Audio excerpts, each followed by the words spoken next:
Yo, yo, yo. It's another day to be great. Welcome to the SBP. As always, I'm your boy Prime Source. Was good. What up, Prime's going on with you? Not anything, bro. Not much at all, man. Just another lazy day. Taking it in. Sitting back waiting for some of this WNBA action to kick off later today. And that's about it, man. That's about Word. it. What about you? See, I'm chilling. Just finished. Got to get the vibe sessions in on TikTok on Sunday morning. So we did the Sunday breakfast with sauce. I keep changing the name. Sunday breakfast, Sunday I like that, vibes, though. Sunday morning vibes. So, but yeah, we would be vibing for about 2 hours and feeling good. Feeling good. Yeah, how'd it go this morning? Good stuff, man. I need the numbers to go up. I'm always need the numbers to go up, but I don't understand how the numbers work. Like, I don't know if you got to go out and find people, tap them on the shoulder in the morning, be like, hey, knock on people's doors or what. Not But the knocking the vibes be door. vibing, but the numbers be light. We're going to get it right one day. One day, one of these days, we're going to look back and be like, man, remember when it was 10 people? Yeah, yeah. So we'll see. Hey, the joint you had popping off, what was it? It was 4th of July? Think what did you do? Was it a melanated joint? Was it 4th of July, right? Oh, yeah, yeah, yeah, yeah. Yeah, that joint had me rocking, bro. Yeah. You had That all joint the, had all the me good rocking. all the good Jones, Tell people Yeah, we lived off MTV for a minute because we ain't had no choice. right. A lot of them wouldn't understand. A lot of youngers wouldn't understand that. Yeah, They wouldn't understand what we're talking about, man. But yeah, that was man. That joint had me vibing like literally the whole day, bro. The word. whole Appreciate it. entire day. Yeah, that was my joint right there. Appreciate it, So bro. I always look forward to it, man. I always look forward to it. Um, was you doing anything else for the 4th, or you just took it easy? Uh, Actually, we was chilling for most of the day, and then went to the in laws' house at like 5:36, something like that. Got a little something to eat, hung out for a little while, a couple hours, and then we brought it on back to the crib. Nothing wrong with that. I was in the crib the entire day. Oh The yeah, entire day. Yeah, I didn't do anything. Didn't go anywhere. And I was fine with it. I was definitely fine with it. I think it was me and majority of the day was me and Law and Order. You know what I'm saying? yo, why have my daughters watched almost not of course not every episode, it's 25 seasons, but they've watched like that's all they watch. Not all they watch, but they watch a lot of Law and Order, especially my oldest. She be in this joint watching Law and Order on a regular basis in her room down here. We all watch it. She watch it by herself. The girls watch. It's crazy. It's crazy. They they in the SVU. SVU. Yep, I was about to specify it. SVU. Absolutely. Yeah, definitely, definitely. That I've seen just about all of them so many times, and I know what's gonna happen. You know, over the years, but still enjoying, man. I definitely enjoy it. I was telling somebody at work. We were having a conversation. This was a while back, and I think I probably had this conversation more than just at work. But I'm gonna tell you what's criminally underrated is Criminal Intent. I don't know if you ever Yeah. saw Criminal Intent. I think that Uh, didn't last as long as the other ones. Maybe it was 9 seasons, 10 seasons, something like that. that's not the But Anthony joint. what's that? Which one is Criminal Intent? That's the joint that had my man Vincent D'Onofrio in it. Of course, he was a little bit slimmer back then, and he had hair. And he said you don't see him a lot of hair nowadays because he's portraying the Kingpin in Marvel. But Hmm. that one was criminally underrated to me, man. I love that show. Nothing's better than SVU, not the original, anything. But the other joint was fire to me too. Whenever Criminal Yeah. Intent comes on, Law and Order ain't playing, man. Longest running show, right? Gotta be longest running show because Ice T is the longest I running. guess not what the longest running, maybe non-animated because the Simpsons Yeah, still going strong. true, true. Simpsons, I think Simpsons got it. I think I would believe if I'm correct, man. So, That makes um, sense. yeah, crazy. We think about watching that joint with Ice T. Ice T is a fixture, one of the main characters on SVU. But you go back and think about it, he tells a story about he was only supposed to be on there for 4 episodes. Yeah, That's crazy, and that's dope. That's dope, man. To see hip hop transcend into other avenues early on, and he's still what he's the longest running police officer on TV, right? Because the only thing I remember seeing him on was what. So we saw him in New Jack City, of course, playing the cop. Right. And then if you remember on the he was a bad guy on them New York undercover joints. He was good in that too. He was. I mean, that Yes. was good. That was Yeah. that was a good. That was 2 episodes. Mm-hmm. Yeah, it was a carryover joint. Yeah, that joint was crazy. And then we saw him in movies and stuff. What was I think one of them was Trapped or something. He played in a few movies. All the Trap. big rappers get their little shine in some movies, whether it's at the movie theater or straight to DVD. And we've seen all of them do it. Right. You know, What's the one? even What's the one? DMX, Surviving the Game. What's the one they was something like. chasing him? I forget the name of it, but yeah, I've seen it. Yeah, Yeah. that's crazy. That's crazy. So, yep. So it was just me and Law and Order on the 4th of July. Word. But since we talked last, though, man, it's a lot of things that transpired in the NBA and the WNBA. So those are our main focus today. Again, appreciate everybody who's checking in, who just came in. Appreciate y'all checking out the SVP this morning. And we're gonna start this thing off, man, with Paul George. That was one of the dominoes that people were waiting to fall, trying to figure out where Paul George was going to go. We talked about Golden State wanted to make a run at Paul George. They talked about there were some other teams that were interested in Paul George with the drama on whether or not the Clippers were going to bring him back. It didn't go down that way. Matter of fact, if you read some of the things online, they kind of helped him get out of there. So I'm not sure what else was going on behind the scenes. Heard the Miami Heat had some interest. But ultimately, Paul George ended up with the Philadelphia 76ers. And by all counts, Joel Embiid seems to be happy. I read something the other day where he commended the front office for going in and making this happen. What was your thoughts when you saw this go down? Wherever Paul George was going to land, it's going to be a good look for that team. I know some people only measure players by championships. I mean, I get it to an extent, but there's way more to it than that. And getting a piece like Paul George. Paul George is not even somebody that has to be the number one option. That's the good part. Even if he's not the number one option, he's still. It's not like he folds up. He still gets buckets. He always gonna play defense. He's always gonna do his numbers, and he can still get you 40 at any given time. So you can't be mad at that. And he can be a number one if and when necessary. Of course, it's Embiid and Philly is the number one, but you never know. Embiid could get injured. It happens, and at least you still have a number one and a number two with Maxey in that case. Yeah, Max, who just got the bag. Maxey got the max.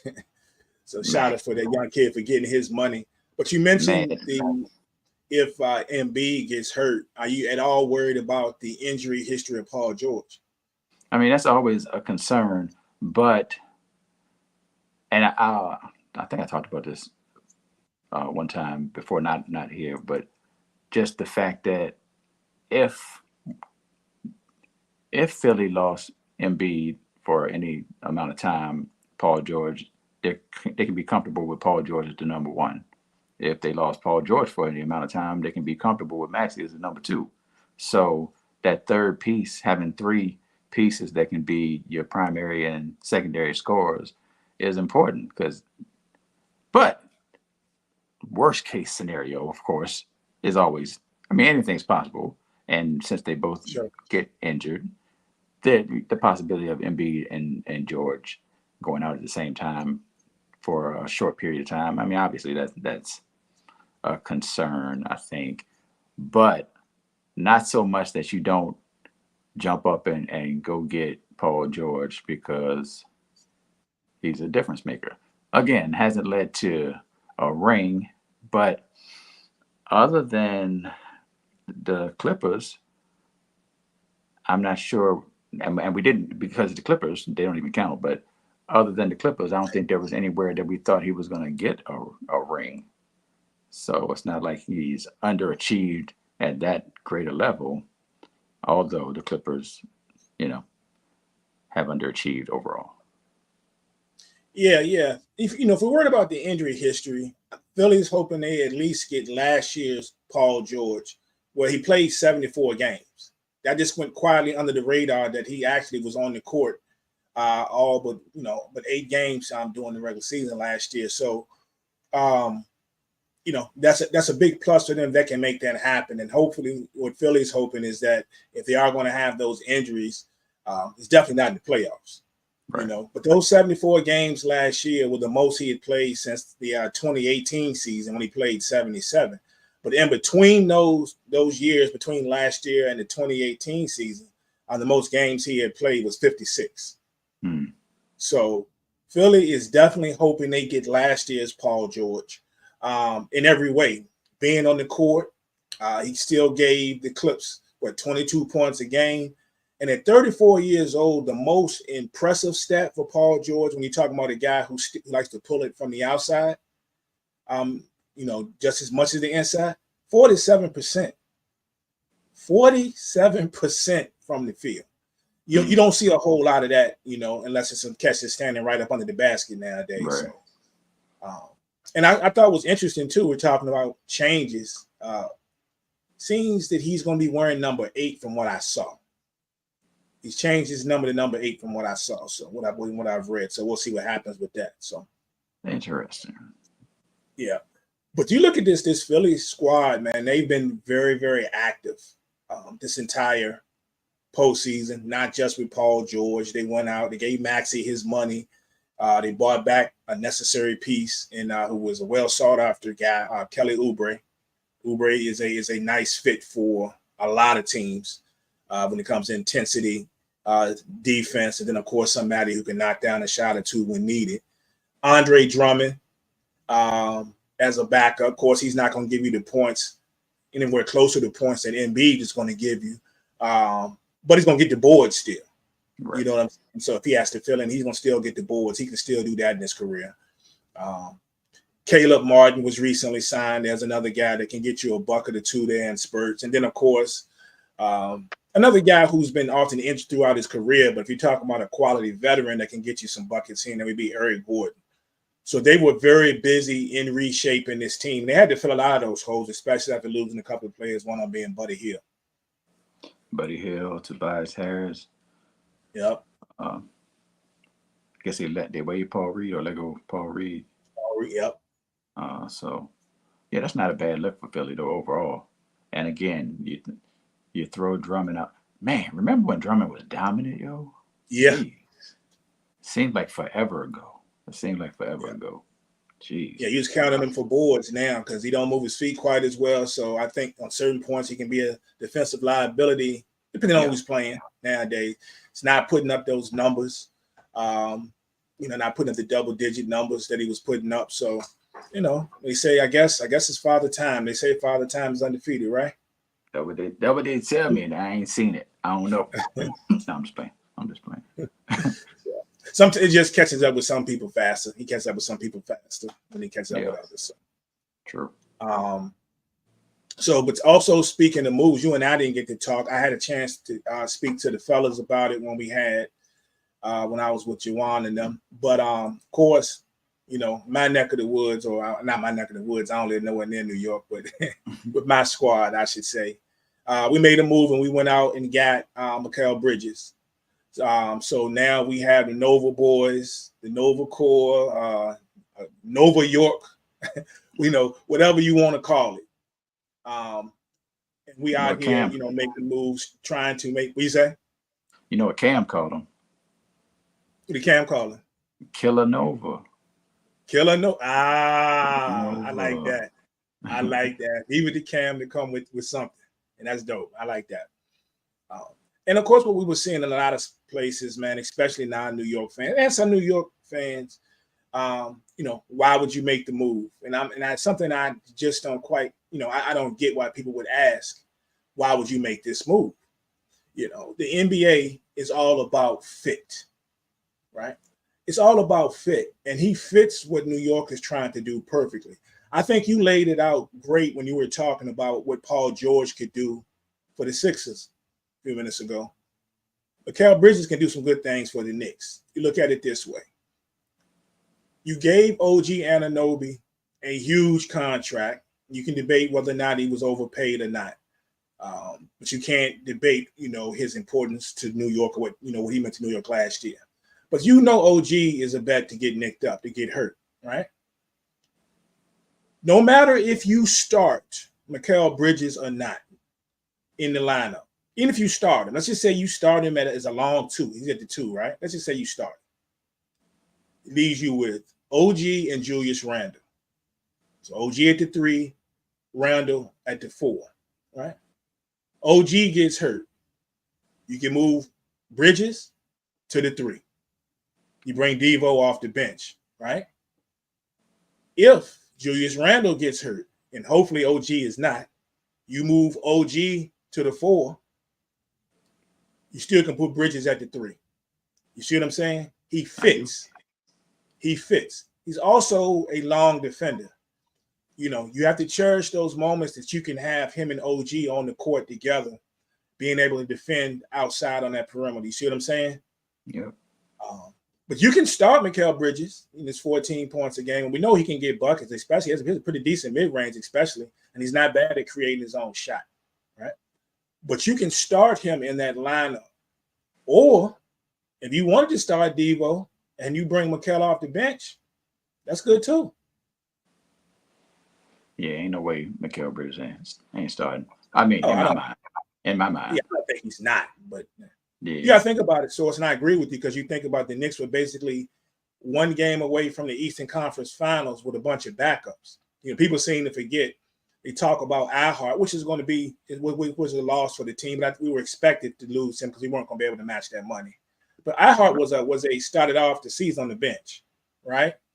DiVincenzo started off the season on the bench.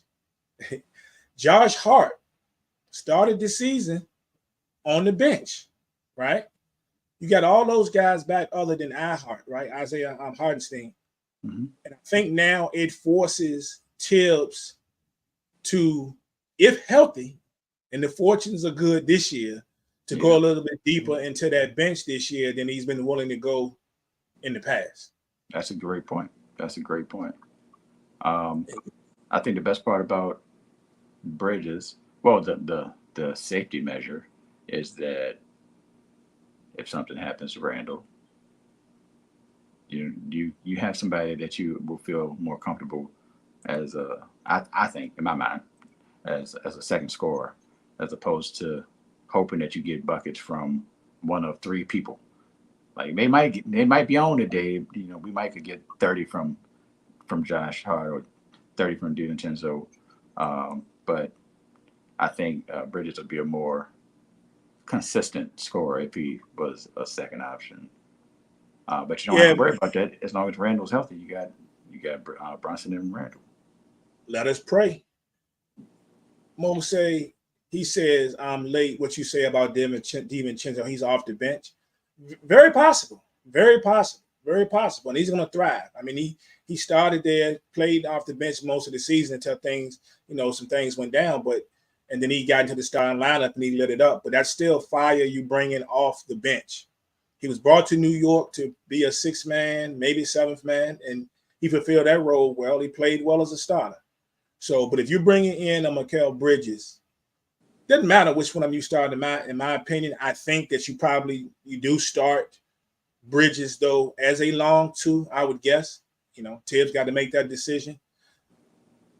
It's all love having DiVincenzo coming off the bench. You think about it, DiVincenzo and Josh Hart coming off your bench is crazy.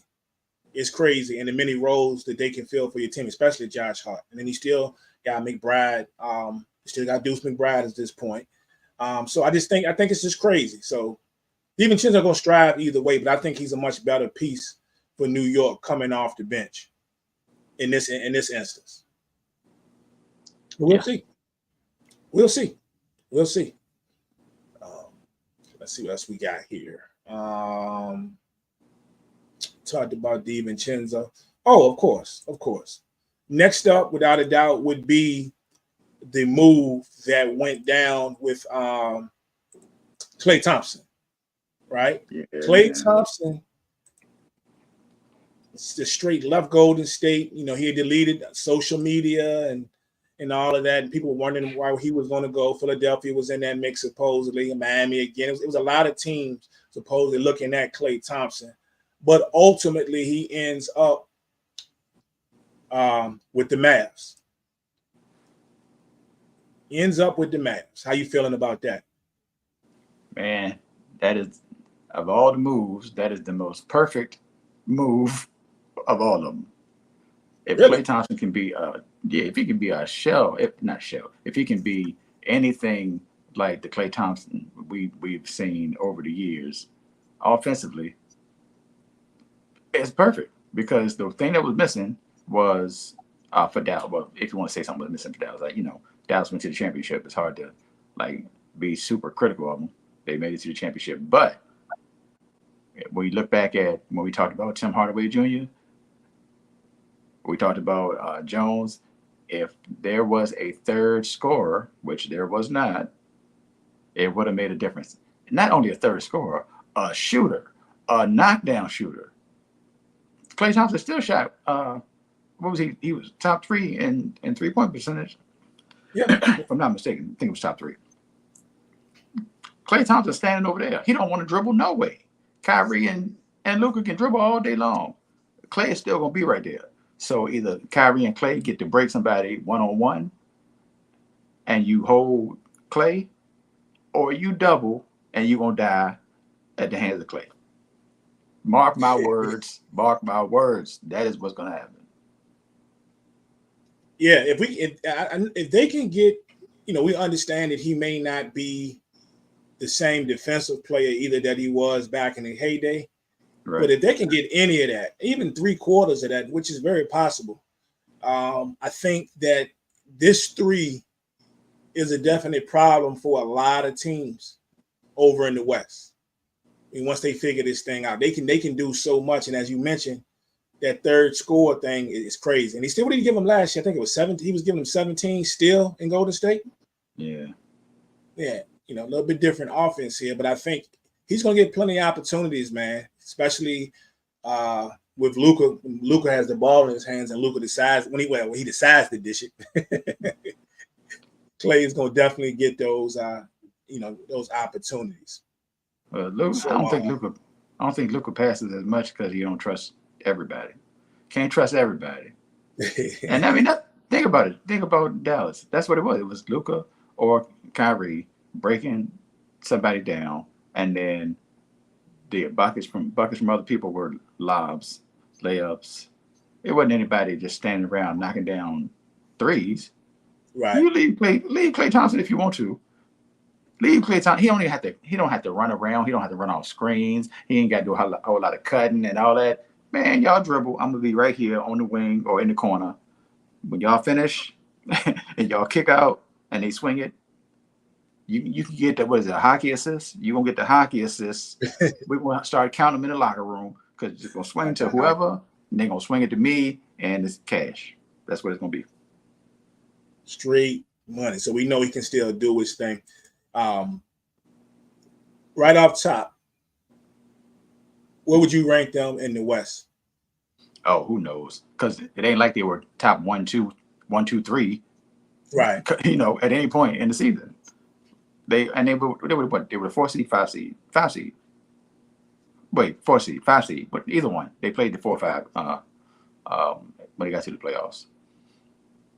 So yeah. I don't know. I at this point, I don't even know if it matters because it's a problem everywhere. It's problems all over the place as far as the West.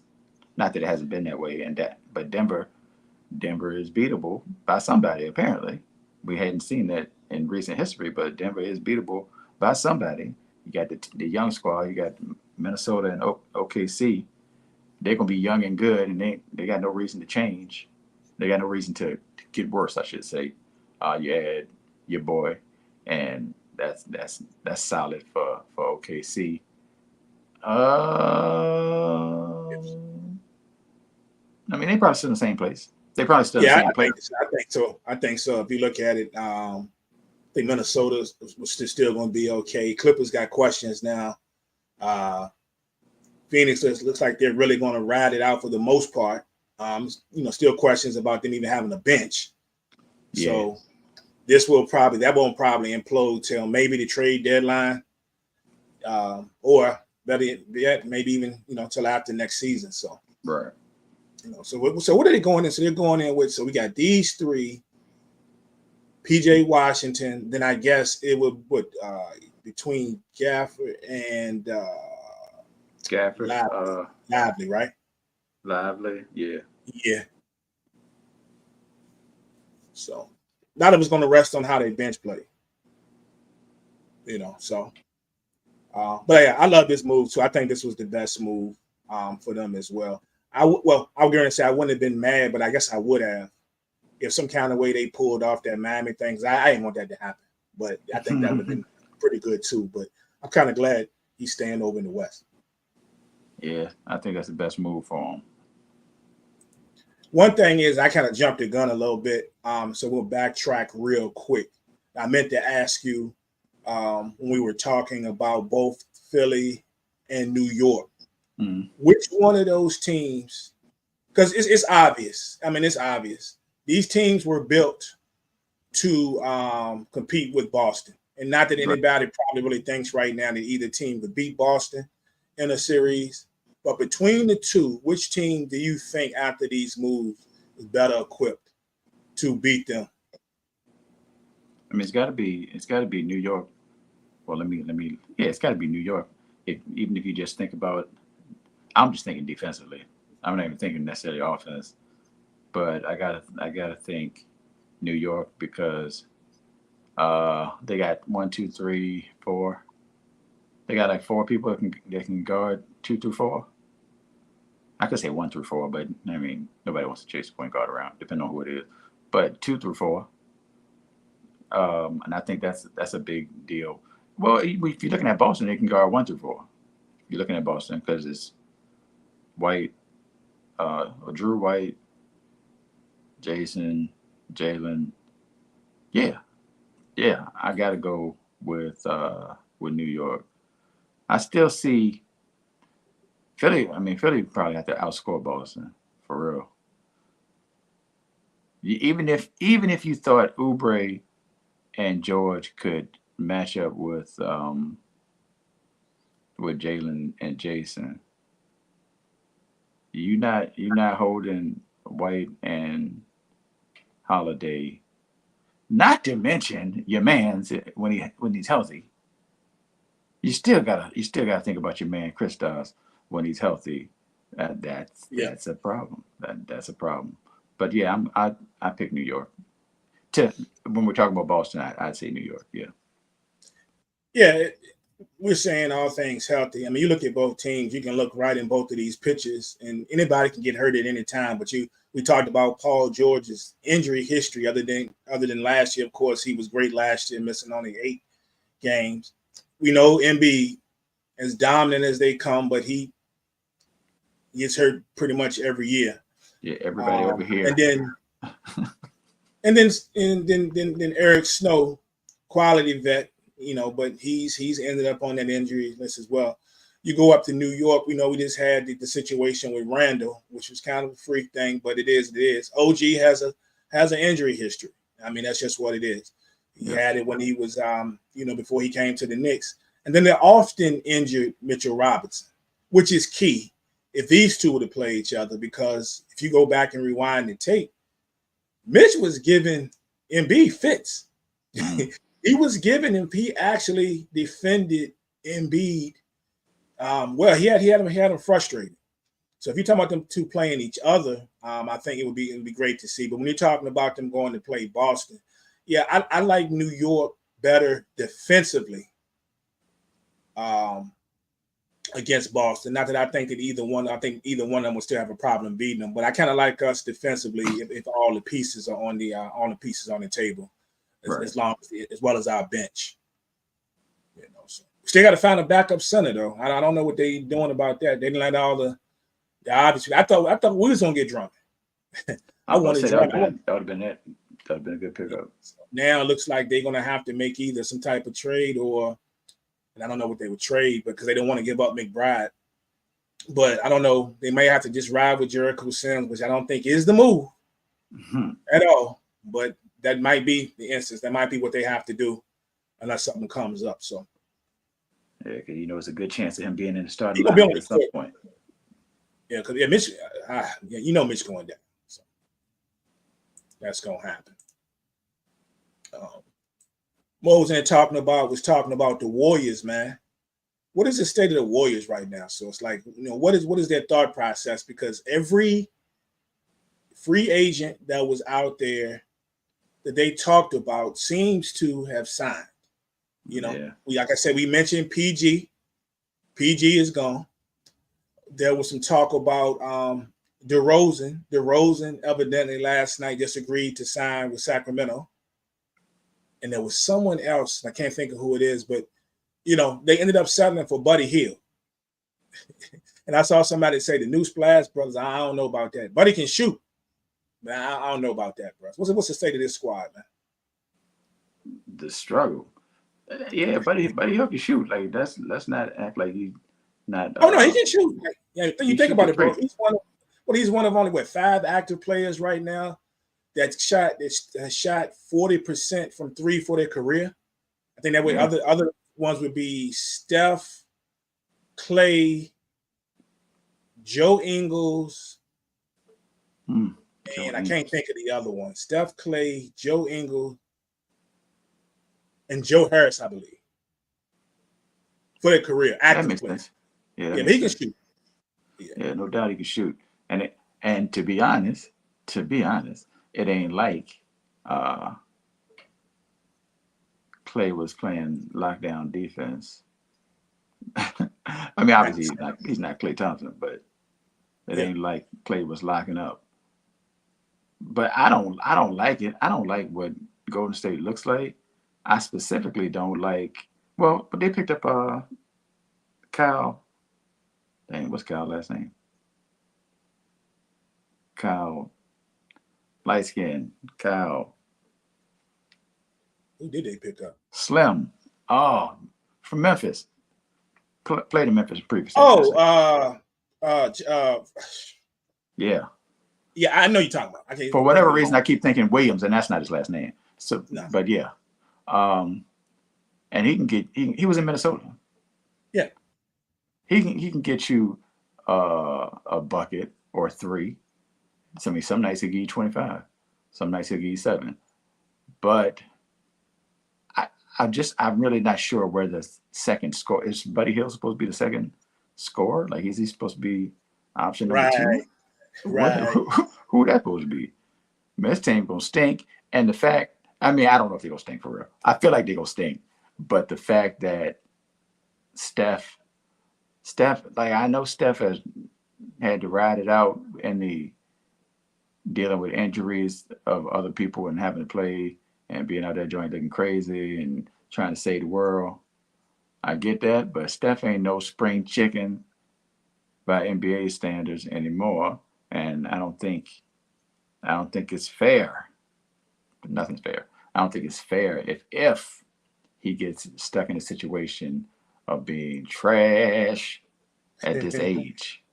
I don't want to see that. I don't want to see that for Steph. Not that they would ever let him go, but I don't want to see that for Steph. I definitely don't want to see. I think we're trying to think of kid. He was in San Antonio too, right? Yeah. Yep. Kyle Anderson. Talking about Kyle Anderson, right? Anderson. Thank you. Yes. Kyle Anderson. Yeah. He started out in San Antonio. Yeah. Mm-hmm. Yeah, indeed. Yeah, I do not want to see. First, 2 things I never want to see. I hope Steph never leaves Golden State, but I hope he never has to ride off into the sunset just like the lowest of the low. You know what I'm saying? Yeah. Whether he wins another title or not, if he ever wins another championship, I just don't want to be one of them ones that's like he has to come to the conclusion like, we just suck. Everything looks bad. We're finishing whatever. What did they finish with? 10th in the West last year. I just don't want it to be bad. Yeah. Listen, I would not. I would not have been mad if LeBron ended up in Golden State. Personally, I wouldn't have been mad. I think that would have been more entertaining than. Can you imagine? Can you imagine social media, bro? I mean, they're not gonna give him a break regardless. It don't make no Yeah, difference. they could have finished. It could have been a team just like last year. They finished 10th last year. Could have finished 12th, right? 14th. But just because Bron's going over there with Steph and they're going to make something happen, right? Mm-hmm. Yeah, we had to leave and go play with Steph. That'd have been anybody else. I mean, you gotta give them a little bit of a break. I mean, the team finished 14th. You know what I'm saying? Last year, but Yeah, yeah, why? it's You just would you think know the Bron factor, bro. absolutely, but oh, he want to play with another star. Yeah, that I mean, doesn't everybody go to play with a star? They got crazy people, crazy. Yeah, no doubt.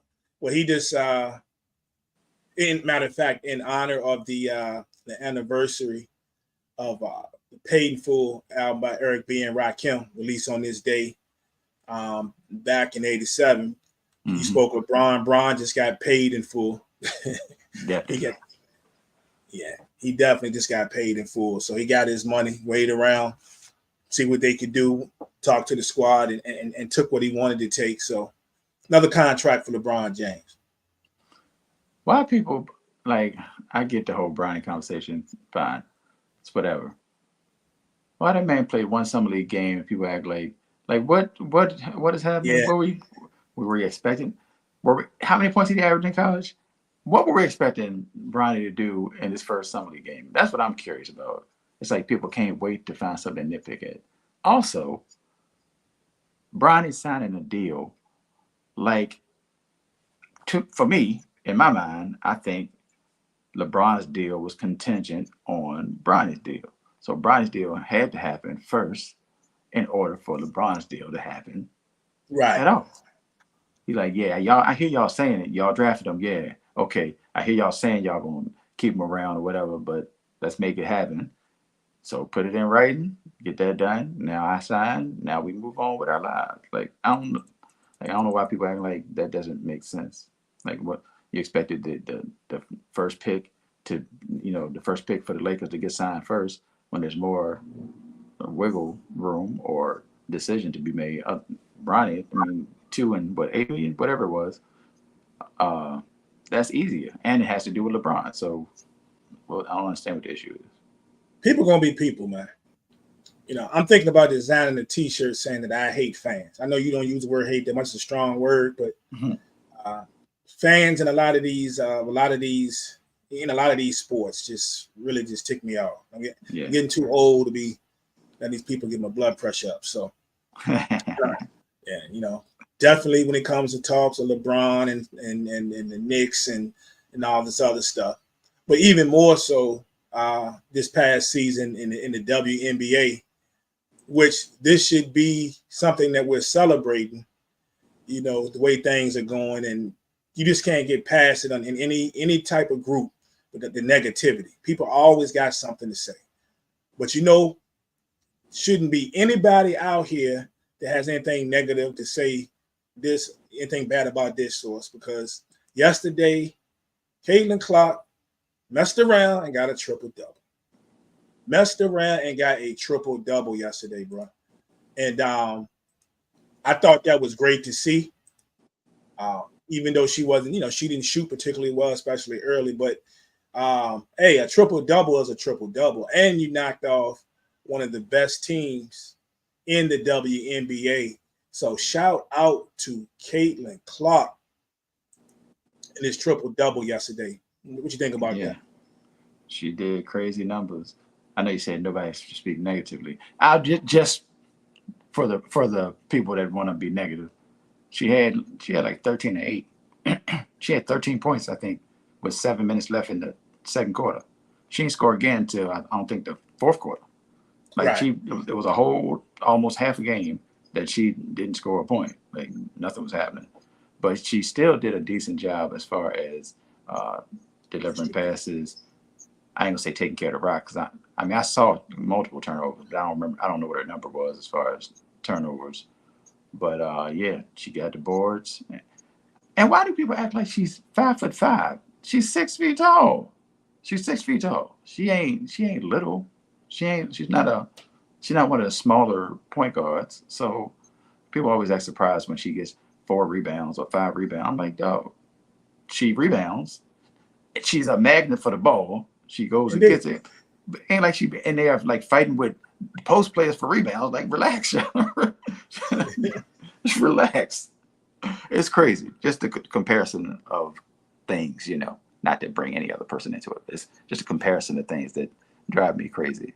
But yeah, 19, 12, and 13 can't do nothing about that. And they got the dub, which was the key to the whole thing. And it's also the reason why I don't trust New York, dog.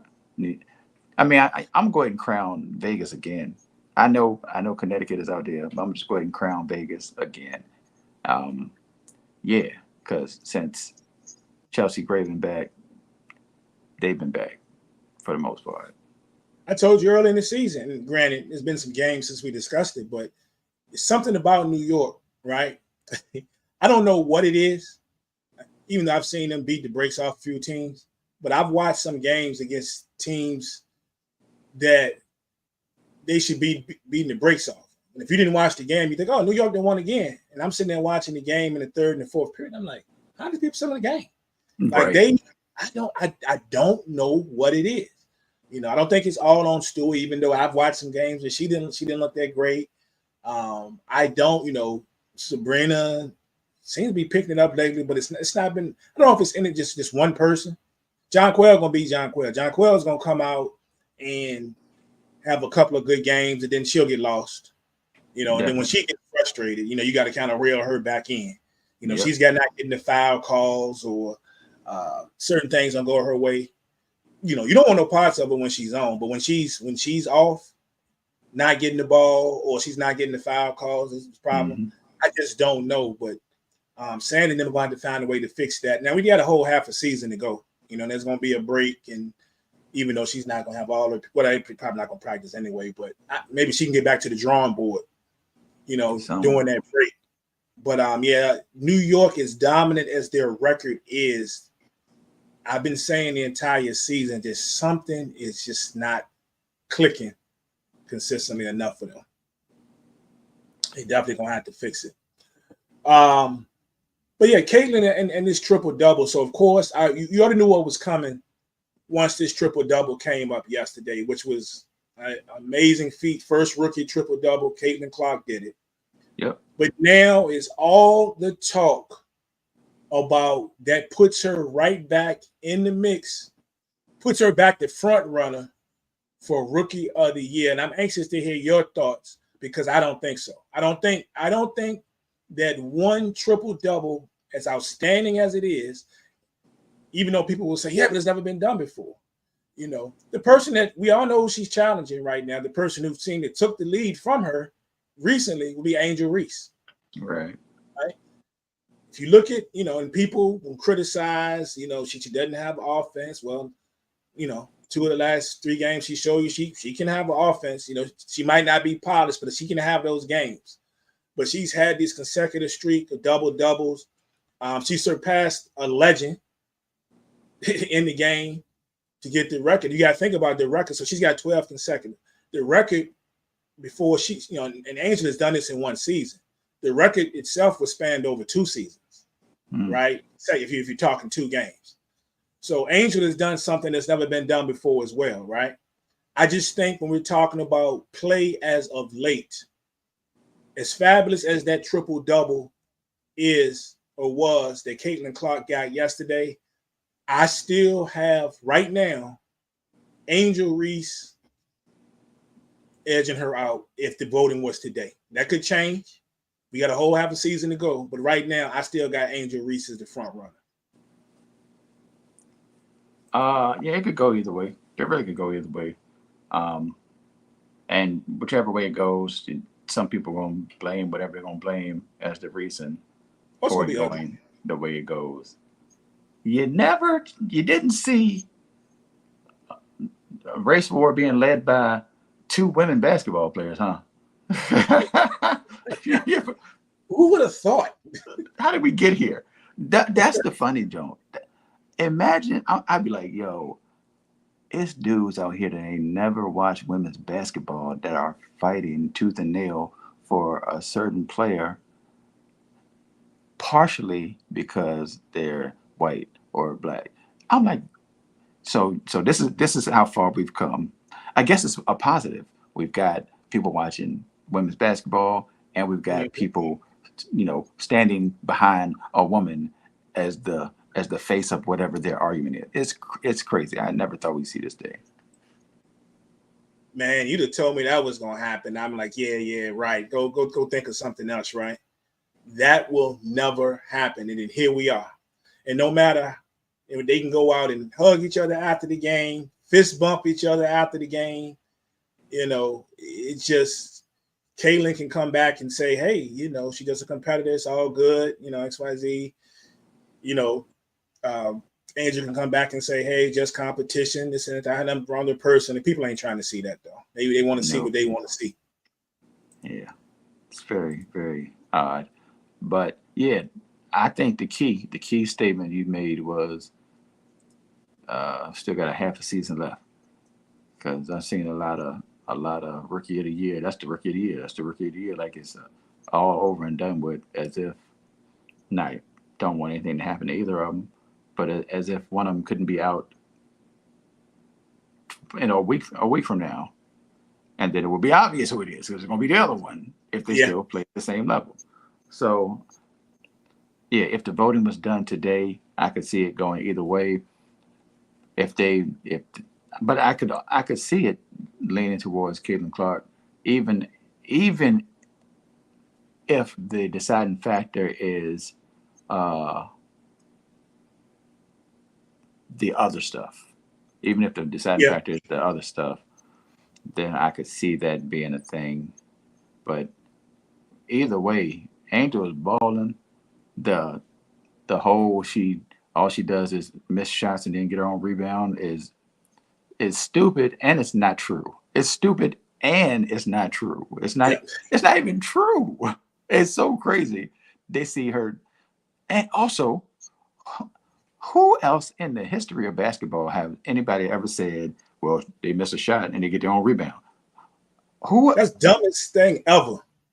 I've never heard anybody argue that as a negative. I mean, you could say somebody not shooting as well as somebody else, but to say they get their own rebound as a negative, that's crazy to me.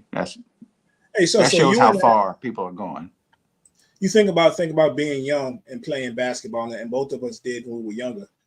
Imagine um, you having a coach, even down to the smallest level, and you have a coach it's not telling you to follow your shot. Right. Right. That's one of the first things you learn. You might be the worst dribbler. You might be the player that only gets in the game when y'all getting blown out and the game is over, or you blowing somebody out. But the coach told you to follow your shot.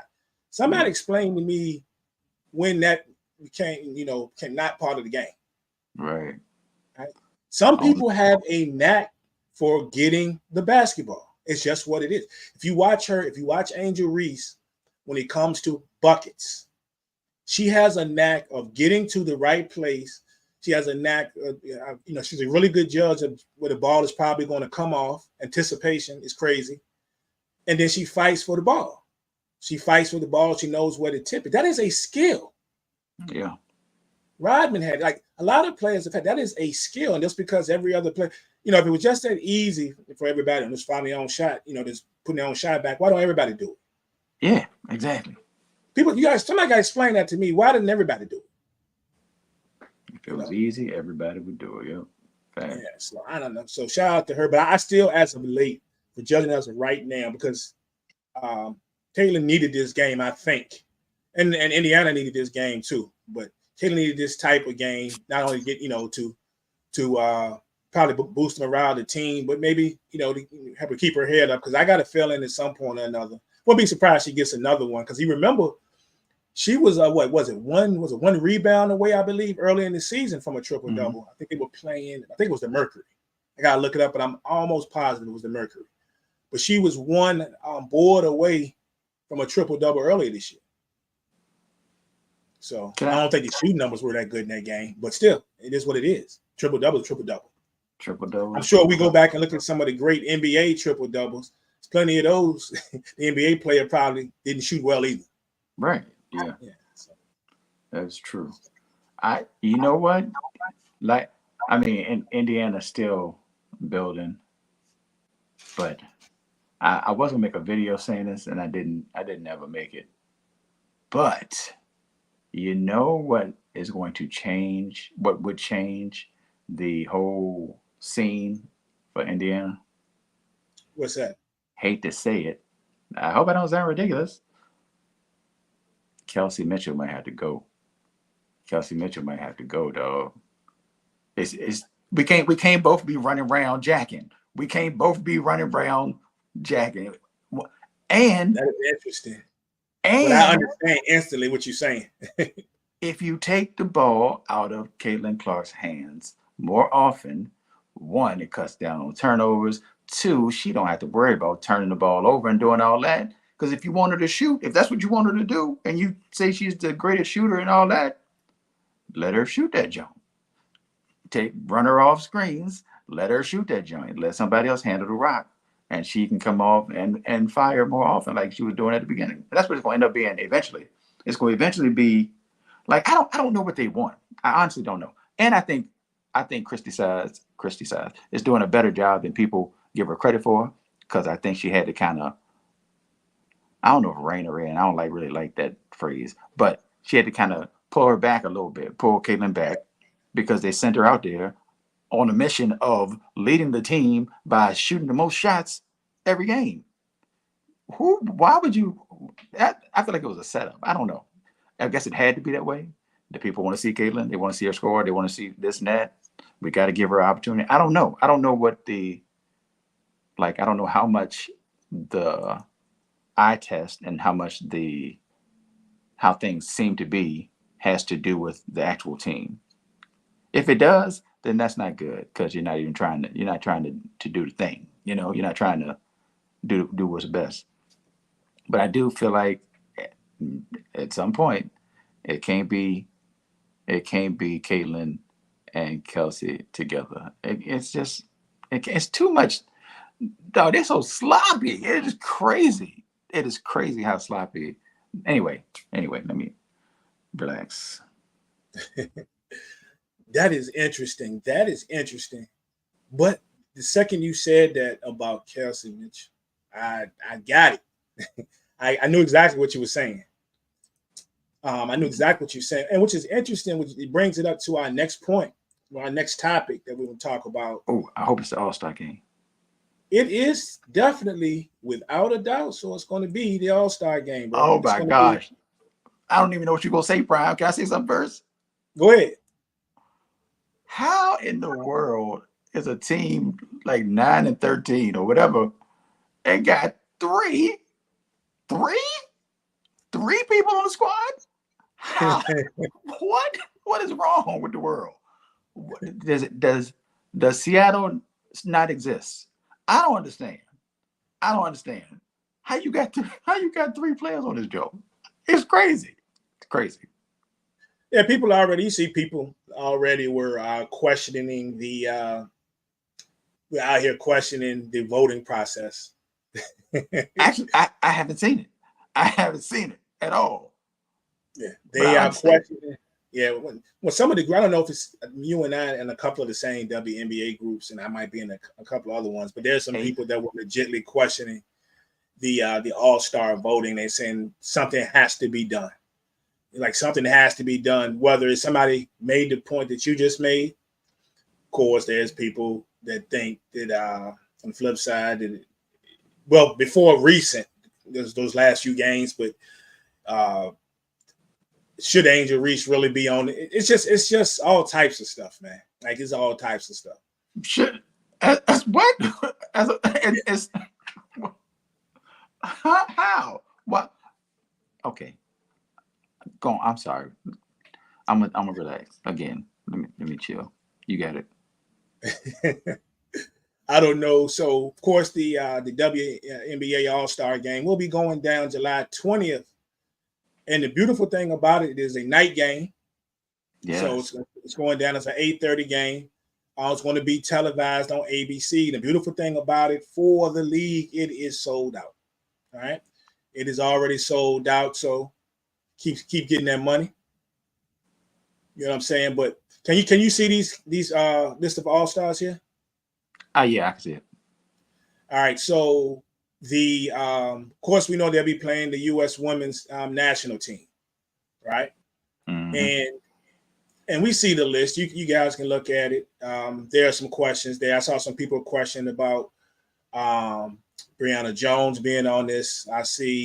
Saw some questions about we talked about injuries. We talked about, there's Bonner. But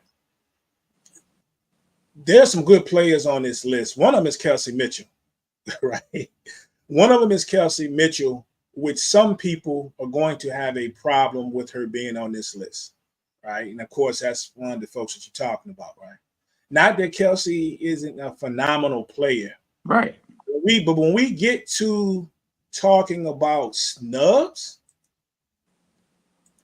there may be a player or two that I personally would put on this list before I put Kelsey Mitchell on this list.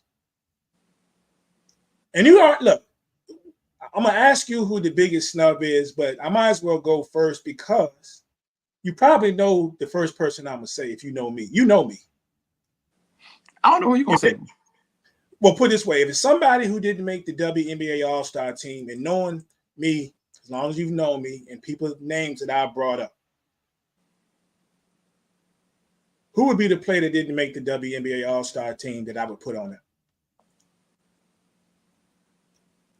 Necker? Mm-mm. I don't know, Brian. I don't know. Let me give you a hint. So during our shows, I've had some people that I've hit on. Like when I say hit, I'm telling you they're gonna be a star. Oh, Kennedy. You know me? Kennedy Carter. Yeah. Kennedy Yeah. Carter. It's Kennedy Carter. Yeah. Kennedy Carter. I would put Kennedy Carter on this team before I put Kelsey Mitchell on this team. All day. All day. Easy. And I'm loving the season she's having, especially as of late, bro. And the reason is because I'm old enough and you're old enough, and a lot of us are old enough to remember just a few weeks ago, month ago, whatever, y'all like, who? I don't know you. Who? Yeah. Just because she puts Caitlin to the y'all don't know this person. And if you truly were the basketball fan that you say that you are, you at least heard her name. But if you ain't heard her name, you know now, right? Because you find me a person at her position that's playing any better than she's playing right now. Yeah. Find it. 33 points the other night, bro. Yep. And she's only been starting a handful of games. She was coming off the bench and a lot of nights going in the first or second leading scorer on the team. Absolutely. Find me a player who's playing a guard that's playing better basketball than Kennedy Carter. That's an all-star snub for you right there. Now, my thought process went back. I wonder if they didn't pull a Isaiah Thomas on them, right? I mean, that was more reason to put her out there. That's more reason to have her on the same squad. Yeah, we ain't putting her on the squad because think about it. So think about some controversy of the women who didn't make the team. And I'm not saying any of these other women should be on the team because it is arguable, right? This young lady should definitely be first up if something goes. If there's an opening by the time we get here. That's just my opinion. Right. But Skylar Diggins, right? Yes. Yep. And we talk about being a popularity contest. There's people who love Skylar, but there's a lot of people who don't for a lot of reasons, right? Natasha Cloud, same way. They don't like her demeanor, her attitude, the way she gets down. I don't care. She's one of my favorite players. Right. And now I'm not saying that Carrington should definitely be an all-star, but there's some consideration. Dog, that's who I said. I was like, y'all, I know y'all see Dejanay and y'all will have her in the defensive player of the year conversation. How is she not out here? How is she not? That's crazy. Yeah. But so Kennedy not making the squad as well is crazy to me. So, and you think about it, man, put it this way. If there was one, maybe two players that you think of, former NBA players or current NBA players, who would you compare her game to from what you've seen? Who does she remind you of, I should say? Oh, she I would say Jamal Crawford. Just okay. I think the bench part makes me think of Jamal Crawford, but probably Allen Iverson, the way she attacked the room. Yeah, I've got two, and I'm not saying she's going to be a Hall of Famer, so don't nobody go off on me, right? But definitely the first one is Allen Iverson. If you see how she, even at her size, how she can get to the basket, right? She reminds me of Isaiah Thomas too, the old Isaiah. The real Isaiah. Nothing against the second. Yeah, the real Isaiah Thomas. The ability to get in the lane and score to me is crazy. Do you realize she's shooting like 55%? Yeah, 55%. And what's crazy is she's getting these buckets. She doesn't attempt a lot of threes. Right. She's getting 2-pointers and she's getting to the basket. She's not a person you're going to see camped out at the 3-point line. She will pull it, but she is not a person who takes a lot of threes. She's out here getting buckets, from the mid-range. She's getting buckets, driving into the lane against forwards and centers. You know what I'm saying? She's getting money.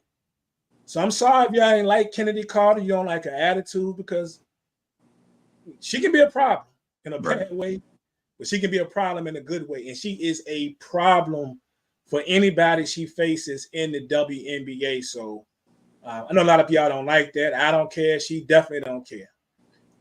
So if I was to draw up a mixtape of this young lady right now, I can have a crazy mixtape of just this year alone. We're not talking about what she's done the previous years when she was trying to find her footing and she got kicked out the league. Not even her college stuff, which was crazy. But I could put together a crazy mixtape of Kennedy Carter right now. And you know what song I would have playing?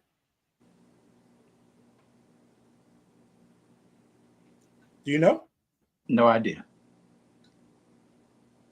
Probably Move the Crowd. Or better yet, I Know You Got Soul. Right? Change it to You Know I Got Soul. That's why I came to teach those who can't say or spell my name correctly. Kennedy Carter, Kennedy, whatever. It's Kennedy Carter, right? But a crazy mixtape for Kennedy Carter, man. I Know You Got Soul, because she is like that, bro. So I'm gonna pat. Look, I've been wrong about some players, but I'm gonna pat myself on the back for this one, because I told you years ago. Absolutely. Yeah, so, let me see. She's a problem. She just come off as a hater with the Caitlin Clark comments. I get it. She a baller, though. She's definitely a baller. AJ, what's up? AJ said, I know I'm late to the party, but I enjoyed the game between the Liberty and Fever. And since the last time they played each other, Fever have really improved. They have. They've definitely improved. They've actually even been competitive in some games that I just knew they were going to get blown out in. Not just talking about their win yesterday. They've actually showing some chemistry. They ain't lose by 30. Yeah. That was like the first. When they started to figure out, they got to play a little more. Depending on their opponent, they need to play a little more inside out. Because the thing is, when Leah Boston is cooking, things are a whole lot easier. But when you get her cooking, things become easier for everybody else. Exactly. And that was the problem from the beginning, playing outside in. Yep. And you had the people complaining about Aaliyah Boston. Oh, they should trade her. What are y'all talking about? This is foolishness. If y'all think we wild, and join a couple of these WNBA groups and look at the comments. They was ready to trade Aaliyah Boston. Not they weren't, but the so-called fans were. I don't know what the problem is. Either get rid of them. Okay. Yep. So, get somebody else for Caitlin to run with. So it is. The only other player source that I can think of would be Easy Megbador. Absolutely. Balling for Absolutely. Seattle. You and I were talking not too long ago about how good they were playing over in Seattle defensively. Defensively, they've been D'ing up. She gonna give you 13, 14 a game, something like that. But defensively, she averaging almost 3 blocks a game. So she gonna stunt you when you come in there.